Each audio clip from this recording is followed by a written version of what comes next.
Okay, we're back. This is the Curio. Hello and welcome to the Curio, my space to celebrate, my toast to us, if you know, you know, who continue forward, making an effort in spite of fill in your blank right there.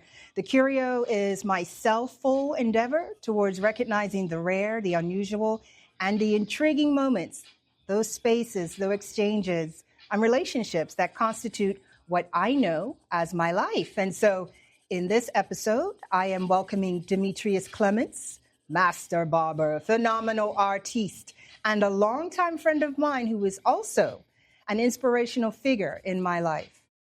And so just a little bit of context on Demetrius. He was born and raised in the south side of Peoria, Illinois. Want to hear a little bit more about that? He attended Lincoln College and Western Illinois University, where he studied illustration and graphic design. And then after graduating from there, Demetrius pursued barbering and became a freelance artist and has been doing this for over, get ready, 20 plus years. That's a long time. That's a long time. Today, he continues to design and illustrate for clients worldwide with headquarters in Alpharetta, Georgia. Demetrius keeps us polished and primed through Visions, the name shared by his art studio and barbershop that flank corners on the second level of North Point Mall. Demetrius brings a sense of pride and immense work ethic to every design project, which he attributes to hard work. His success as an independent artist is mainly due to his creativity, his problem-solving skills, and his accountability. Okay. Welcome, Mr. Demetrius Clements. Thank you for that awesome introduction, Cookie. That make me feel a little bit special. But a little bit special. You a lot of bit special.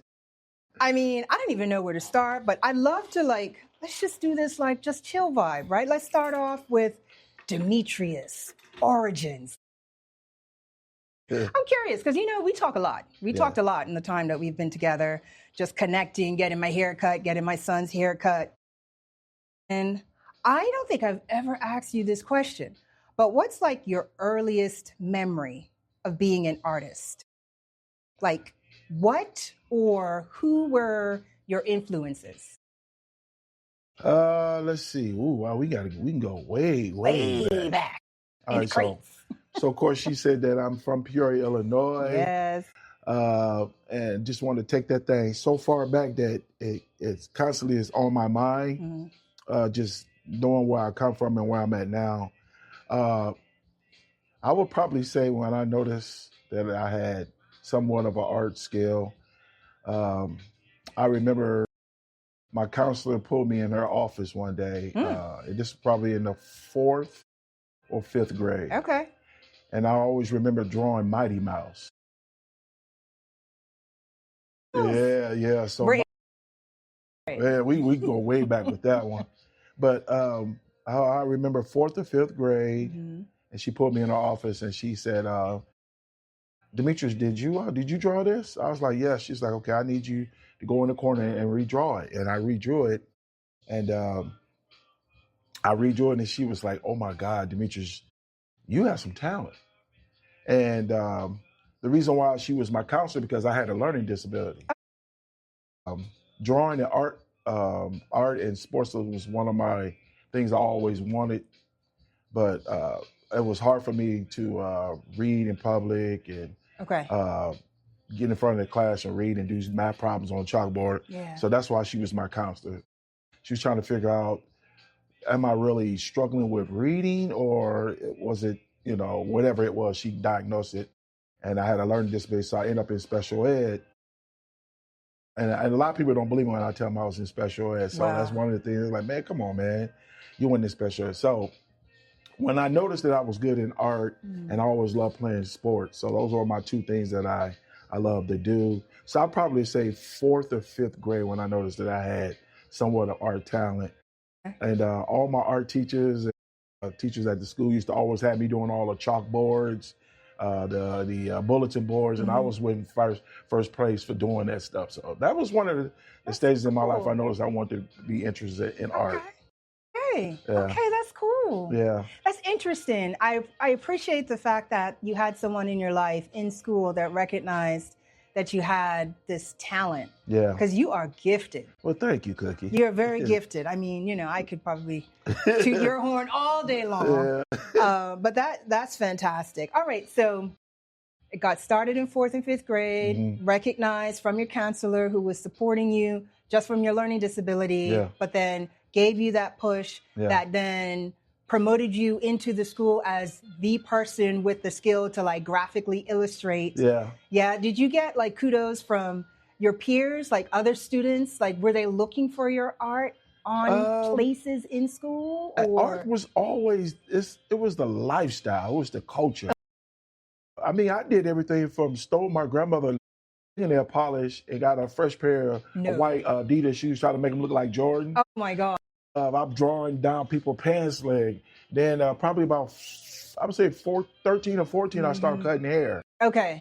And then cutting hair kind of was a thing with art. They play a role with each other. Yes. Doing designs in people's hair. So all that stuff was just the culture. It was everything that I wanted to do.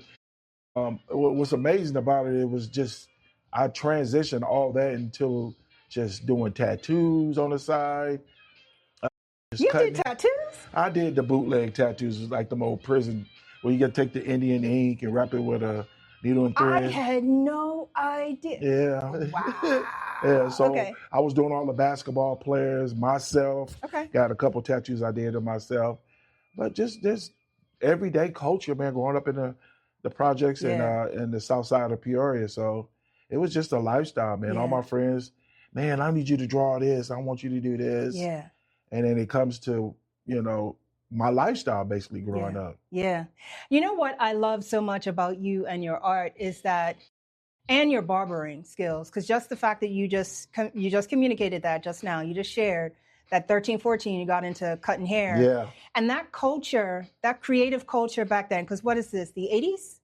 Yeah. Yep. Early 80s. The 80s is that, now I'm a 70s baby, so you know, in case people are like wondering how old I am. The 80s was like, it was influence and self-teaching, right? Yeah. And so I feel like you got influenced or inspired by other people who did art or did whatever you were interested in. Sports, cutting hair, you know, even just that with music, hip hop was kicking off at that time. It's the culture. So it was all like wrapped in. Yeah. And so when I think about that, what do you think are the similarities between your gifts in those spaces? Your gift in being an illustrator, being an artist, and your gift in self-teaching yourself about how to cut hair, and then getting into tattooing. I mean, these are all like cobwebs of art, right? Yeah, exactly. And it's all coming from you, but then your environment is influencing you how to get deeper into these things. Then you have the encouragement from your community, from your friends and stuff. So what are the similarities between all of those talents, would you say? Just the creative gene that I have, man, is just, I've always did what nobody else wanted to do. Tell me a little bit more about that. Just the challenge. Being in special ed was like, I always had to prove myself. My brother used to make fun of me, oh, you can't read, you big dummy, you know, stuff like that. So all my life, everything that people till today, it's always been a challenge to me. It's like, can you do this? So even if I never tried something, Cookie, I always want to, I can do this mentality. And just in life, man, like, man, can you draw this picture? Can you tattoo? Can you draw this? And I'm like, man, let me see if I can do this. And it's always been a challenge. I've always tried things, like say for instance, my grandma used to always have me, and by the way, shout out to my grandmother, R.I.P. Miss Pearl. She raised me and my two brothers. My mom died in 72, so my grandmother took care of us. So shout out to my grandmother Pearl. But she would always have me fix stuff around the house, like an old fan or a stereo. So I would take all that stuff apart, and in my mind, if I know I can fix this and make it work, it's the same thing with cutting hair. You have to have a vision. And that's the name of my business. Yes. Vision. So I had a vision. If I can start something, I don't care what it is, Cookie, I'm going to try my best to try to finish it. Mm-hmm. And so that's how it is when you get your haircut. When you sit down, I can visualize it. It's the same thing with a drawing. I can see it on the paper before I even do it. So those were all my challenges in life is, even if I screw this up, I know what not to do next time. And that's how me as an artist, me as a barber, relationships, physical, as far as going in the gym, this is the end result. And I've always watched the masters, somebody that was good like Michael Jordan. I am a big fan of Jean-Michel Basquiat. Shout out to Basquiat. Shout out to Basquiat. Yeah. So stuff like that was like all the trials and tribulations. Michael Jordan got cut. Basquiat, he got hit by a car, man. His mom gave him books. She made him study art. So those are all the things in life, even though we start at a certain point of our life, man, what's the end result? Yeah. And those are all the things, the characteristics as being a father, as an artist, a barber, a friend. And those are all the things that's my challenge in life. It's just, I'm constantly, Cookie, when I tell you, I am constantly challenging myself. And that's just been the book, The Lifestyles of Demetrius, Master Barber, Artist Demetrius, all that. I love it. That's the Netflix documentary, y'all. Okay. The Lifestyles of Demetrius Clements, the Master Barber. This is awesome. You know what? It's universal. What you're talking about, just starting and finishing. And when we think about, how we are on this earth, coming together as a people, essentially, that's the challenge on a day-to-day basis. Yes. You wake up, how you start your day. Come on. Do you have a vision on how you're going to finish your day? Exactly. You don't have a vision, you're going to it's going to finish anyway. Oh, it's going to have to. But if you don't have a vision, it's going to land you wherever it lands you. There you go. Right? That's fantastic. I love that. I love these conversations that we have because I always learn something new, but then I'm always inspired, y'all. This is why I love talking to. It's genuine. I love talking to Demetrius. It's so genuine. It is. It is. This is fantastic. So your grandma gave you those challenges to fix things around the house. I don't know if enough people in their life right now who are younger have those types of requests from them to do things around the house and have the expectation that you're just going to figure it out. Yeah, you're going to figure it out. And I think a large part of the life that we live and the exposure we have to art now is being so impacted by AI, that digital aspect, which has its benefits wherever it falls. But when you think about having a vision about something at the end, you also need to be persevering and resilient in the journey to get there, right? Like if your grandma gave you that fan and said, hey, you got to fix this. Exactly. And you were like, okay, grandma, but when you want it by, I don't know, but you just figure it out. And left you to your own devices to take that thing apart and figure out how to fix it by putting it back together. There you go. There's that journey. There's that space and time where you actually learn about yourself as an individual. You learn about your attention to detail. What did you miss? Because I'm pretty sure you put something together. You might have missed a piece. I need to go back, take everything out. Oh, my God. Put it back together. Oh, my goodness. The patience, though, the tolerance that you develop in that activity, that's something that comes out in your art. Yeah. Right? That's something that you see the attention to detail. You see and y'all, you can't see this because this is audio, but we're in the studio. We're in the studio. In North Point Mall, and Demetrius's art is just flanking every single wall. It's beautiful. If y'all haven't gotten up here, you got to get up here to Vision Studio at North Point. Shout out to North Point Mall. Yeah, shout out to North Point.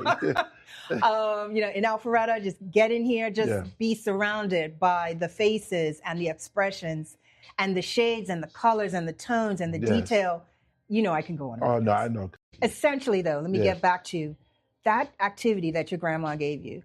It developed you. Yes. Right? Yeah. As a individual. Yeah. And the same attention, the same intention that you give to things in your life it's demonstrative. Your haircuts, your art. Yes. The way that people talk about you, your relationship. Oh, my God. Because let's shift gears a little bit and talk about your business. The business, I've been with you for a little while. Yes. I can't even remember the first year. I can't remember the first year, but But my son was like, what, 6, 5, maybe?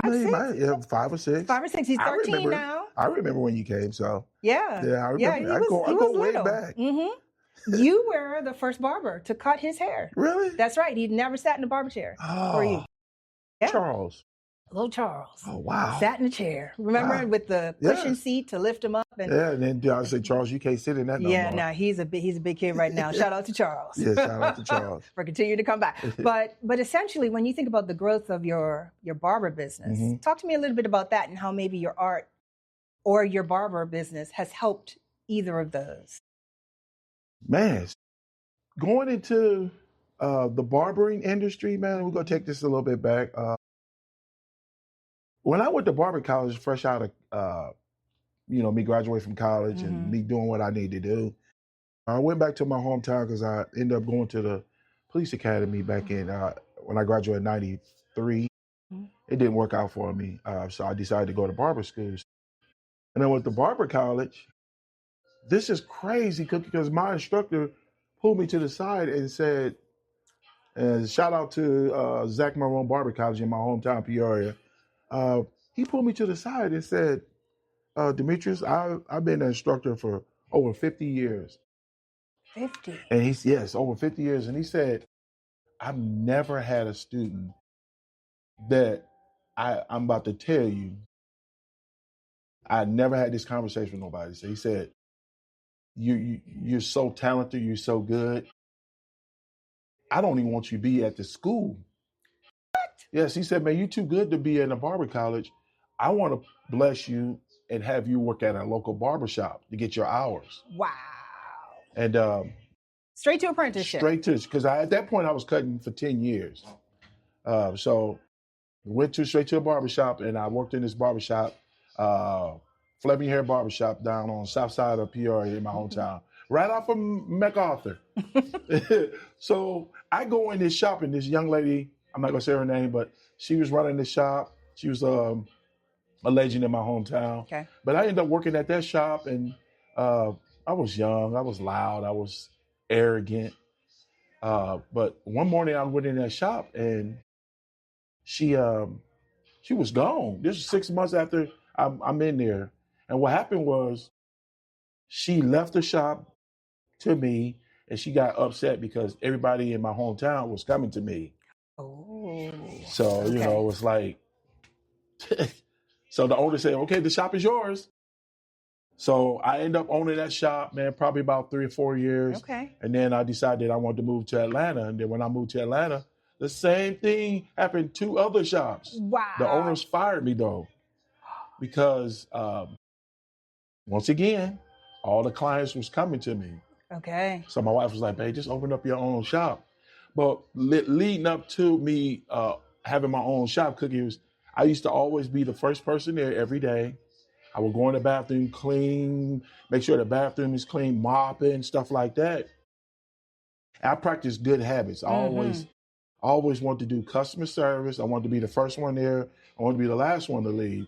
So when people are seeing all those characteristics, the owners were getting mad. It was like, dude, this ain't your shop. So I was practicing what not to do based upon what they were doing. Mm-hmm. You see what I'm saying? I do. Being great, trying to make sure that I'm doing what I need to do. Mm-hmm. And one day, this guy named Tony came in and says, I always talked about how I wanted to own my own shop. And he said, Demetrius, can I talk to you? I said, yeah, man, I just cut his hair. He said, man, I noticed that you work very hard every day, man. You are a great leader. You know what I'm saying? So, and I know in the back of my mind, I know I want to be better than everybody in that shop. That's always been my challenge, to be the best.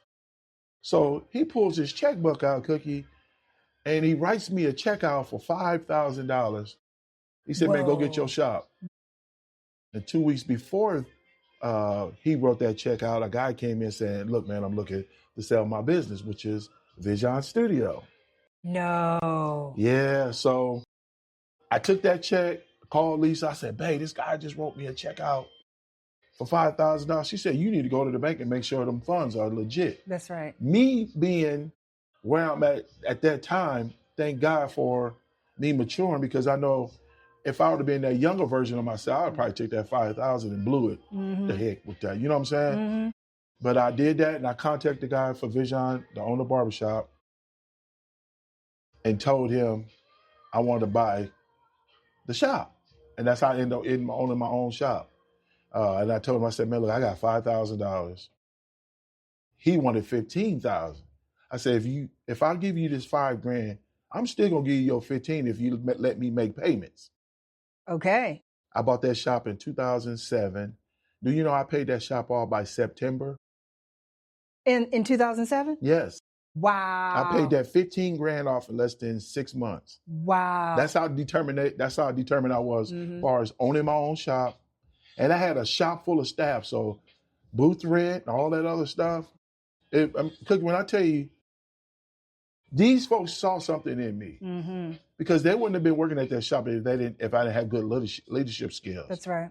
And I've always tried to patent myself to being a great leader. Like, whatever's going on with everybody else's life, I made sure that all the bills was done. We paid our taxes. Going back to that question that you asked me was, I've always wanted to be a leader. I always wanted to show an example. I want to be a pillar in my community. I want to show the young kids, this is how a Black man's supposed to act. I want to show the other barbers, when you say you're going to be there at 10 o'clock, you be there at 10 o'clock. If you say you're going to close at 8, you close at 8. And all that stuff just all came together, but I'm always picky about the people that I have on my team. Until today, today, I still feel that same way, that I'm passionate about what I'm doing, but I can't hire nobody else because nobody love and do and treat this business better than me. And that's a crazy, crazy mindset. If you're going to do something, just go max out on it. Yeah. And that's always been my thing in life, man. Is what I told you about. Yes, you starting did. and finishing it. That's right. It never stops. That's right. It never does, because life keeps on going. So this is fantastic. I mean, listening to you, and you say you always want to be a leader, but you are constantly backing that up with, or reinforcing that with, you always show up. You always have a level of integrity and quality to your work. And that is your MO. That's what your modus operandi. Everybody in your life has seen that about you. Been like that from day one. Yeah, and it's consistent. And that's why your art is doing so well. That's why people are talking about you in all the gifts and talents that you have. And you don't have to do a ton. At least I feel like you don't have to do a ton of promotion. I feel like your work speaks for itself. Cookie, that's crazy that you say that, because I don't promote. I know. When I do see something in the mall, like shout out again to North Point Mall for putting your stuff in the floors, like on the signage. I'm just like, oh my gosh, I know him. Like I have some of this art in my house. I have this art in my house, y'all. I'm an addict. I'm a supporter.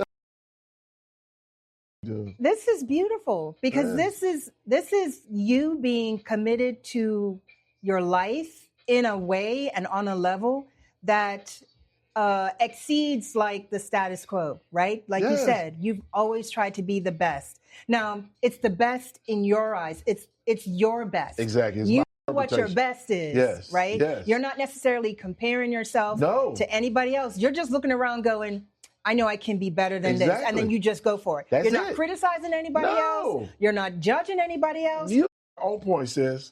But you know what you can do, and you know if you can do it better. That's and you go for it. I've been like that all my life. I've always looked at, even me playing ball or just being an artist, I would look at somebody's stuff and say, man, I bet I can do that style. Or I can take it to the next level. I'll get the best person on the basketball team and I would try to guard him or emulate him. I do art shows. Other artists are coming up to me. It's so crazy. Man, your artwork, man, how do you do that? Oh, I look at their work and be like, bro, your stuff fire. You see what I'm saying? It's like, your stuff is fire, though. I appreciate it. Your stuff is super fire. I've been working this thing. I mean, where we at right now, I want something bigger. Yeah. Next up. Yeah. You know, next level. And you're moving. Like, that's the beautiful thing about your talent. And I'm gonna lump it all in the word talent, because you are hella talented. Is that it compels more. It does. It begs for more. So you know what I mean? And we all of us who support you, and those of you who haven't supported, again, I'm gonna pump it. Come to Vision Studio at North Point Mall and come and just come and look. Yeah. Just come and look and be surrounded. Yes. Yeah. Because to me, and we have to have another episode where we can just talk about the inspiration of art. Oh, because we can talk about that all day long. Yes. But just come and be surrounded by Demetrius's art and the expressions of us and other ethnic, backgrounds as well. You don't discriminate, which I also love. Oh yeah. But you capture the moment, you capture the expression, you capture the energy of whatever your whatever your figure is, whatever you're actually recreating. It's beautiful. It's phenomenal. Appreciate it. Absolutely phenomenal. Okay, I could talk about this all day long, but let's lock in your light. So I want you to lock in your light for us by telling me just a little bit more about how your talent became clearer or brighter to you. So you talked about how you got started. You talked about the journeys to establish yourself, but you're still continuing. Mm-hmm. So how does your talent become clearer to you? How do you get more and more concise, more accurate about your vision? Wow, that's an awesome question. I would say, as far as me being more clear with my art, is I always try to say, so people say, what's your best painting? I always say the next one. Oh! That clears the point. That's a drop the mic. Drop the mic. That's it. Yeah. It's my next one. Example. I saw this piece right here. Mm-hmm. And then for folks that can't see it, it's a beautiful Black African woman with a feather on the right side of her head. But when I saw the photograph, I wanted to take it to the next level, so I flipped it. So the feather is on the other side of her head, and it was a white feather. And I told my wife, I said, babe, I want to paint this piece, but I want to use my color concept. So you got all the flavors and colors. So I try to put a twist on everything that I do for copyright purposes, because everything is based upon what you see. It's not what you kind of emulate it or you copy it. So I don't want to consider copying, but it's what you see. It's a perception. Yeah. So everything that you see here, it's what I see. It's not what the photograph. You can't take a photograph and copy it. That's copyright infringement. These are interpretations of what I see. Mm-hmm. So when I take my art to the next level, it's always being better than the last one. Like, okay, this one that I'm working on, this is my favorite one right now, but I know when I do the next one, I know what I learned from that to make it better. Cookie, I can show you some stuff that I did 20 years ago, and it's on the wall. If you see the transition. Yes. You've seen the transition, yes, right? Yes, I have. And I want people to see that. I want you to know that. I want you to know that I did this 15 years ago. That's why I put dates on them.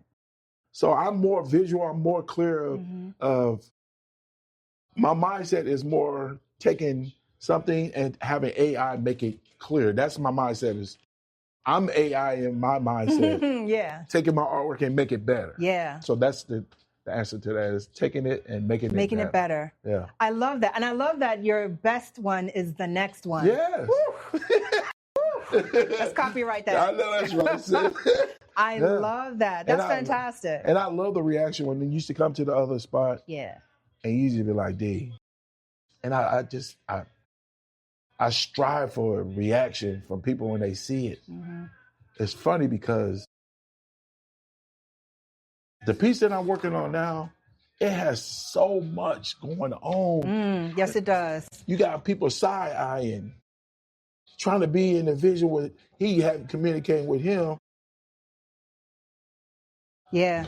And this is an evolution right here. I mean, we're talking about the transition, but you're evolving as an artist when it comes to capturing your perspective of what you see. And so for those who haven't seen, I would say just watch Dee's Instagram, and I'll put all that in the notes on this episode. But watch Dee's Instagram. He shares the evolution and the build to his art. And this next one is a dynamic photo of two very well-known figures in Black history. Yes. And just, as we are on the crest of Martin Luther King Jr. Day on January 19th, 2026. This is Sunday, January the 18th of 2026. But, as we continue to celebrate us despite the naysayers, this conversation, your talent, your gift, your continual vision for being better is a testament to how if we continue to challenge ourselves wherever we are, from wherever we are, we will continue to rise. We'll continue to be bright. And this is, I think, the biggest thing that I appreciate the most about knowing you and being exposed to your art, having some of it in my house, and being able to, I know I can. having some of it, I wish I could have all of it in my house, y'all. I can't. Whew. I'm very honored. I feel very privileged to know more and more of your story, because y'all have known Dee for a long time, and I'm still learning about Dee. I got a lifestyle. I got a story to tell, and I'm not holding back. I don't think you should. I think you are a part of our history, and it's a beautiful thing. I'm gonna wrap us up, because we are gonna come back with another episode. I got you. But I'm gonna wrap us up and say thank you so much for your time, because you are intentional with your time. And I am very honored. I feel very privileged to have this small little bit of it today. Anything else you want to say to the people? I like to say shout out to my girl Cookie. She be cooking. Cookie be cooking. I appreciate, we did discuss one day we're going to do this. It's happening, and I appreciate it. Yeah. If anybody interested in knowing a little bit about me, follow me on all platforms, Artist Demetrius, man, and you'll see. Or if you want to check us out in person, we are inside North Point Mall, Alpharetta, Georgia. Mm-hmm. Second floor. Vision Studio, Artist Demetrius. Thank you, Cookie. You're welcome, Dee. Thank you. Yes. This is it. Appreciate y'all. Follow me for the next one. Catch you soon.